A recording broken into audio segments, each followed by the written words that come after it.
सिंहगढ़ किले का इतिहास एवं जानकारी। Sinhagad fort history and information in Hindi.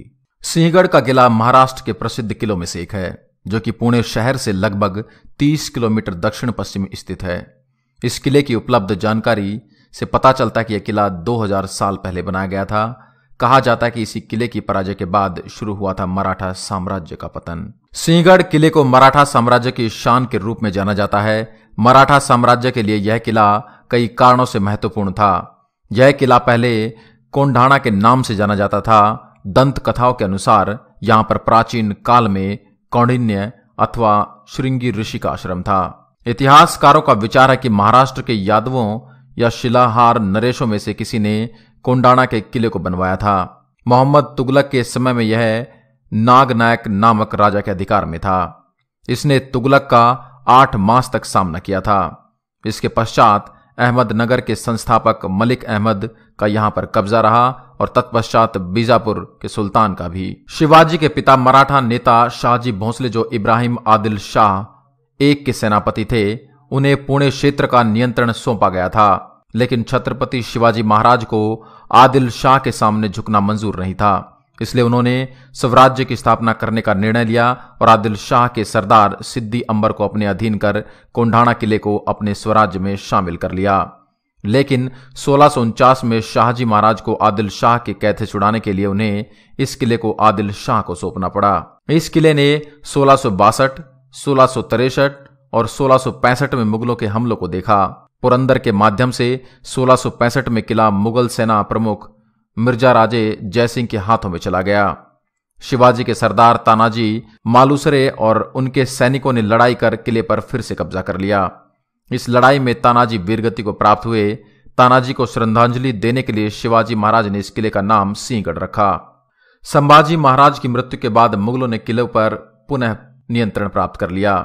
सरदार बलकवड़े की अध्यक्षता में मराठों ने 1693 में इसे पुनः कब्जा कर लिया।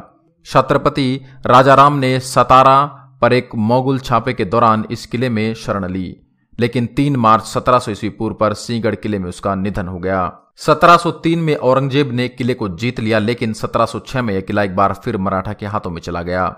संगोला, विसाजी, चापर और पंताजी शिवदेव ने इस युद्ध में एक महत्वपूर्ण भूमिका निभाई।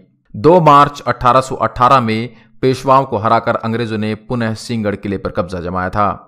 इससे पहले खड़की की लड़ाई में पराजय के बाद बाजीराव पेशवा द्वितीय पुणे छोड़ने पर मजबूर हुए थे, जिसके बाद अंग्रेजों ने पेशवाओं का संपत्ति पर कब्जा कर लिया था। किले पर कब्जे के बाद अंग्रेजों ने ताबड़तोड़ किला खाली करवाया और यहीं से शुरू हुआ मराठा साम्राज्य का पतन। किले में देखने लायक जगह: तिलक बंगला। सिंहगढ़ पर स्वाधीनता आंदोलन के सेनानी बाल गंगाधर तिलक का एक बंगला भी मौजूद है। लोकमान्य तिलक यहां कभी कभी आकर रहते थे। 1915 में महात्मा गांधी और लोकमान्य तिलक के बीच इसी बंगले में मुलाकात हुई थी। कल्याण दरवाजा। किले की पश्चिम दिशा में स्थित यह दरवाजा है। कोंढणपुर गांव जाने के लिए इस दरवाजे से होकर गुजरना पड़ता है। देवटाके, पानी की टंकियां।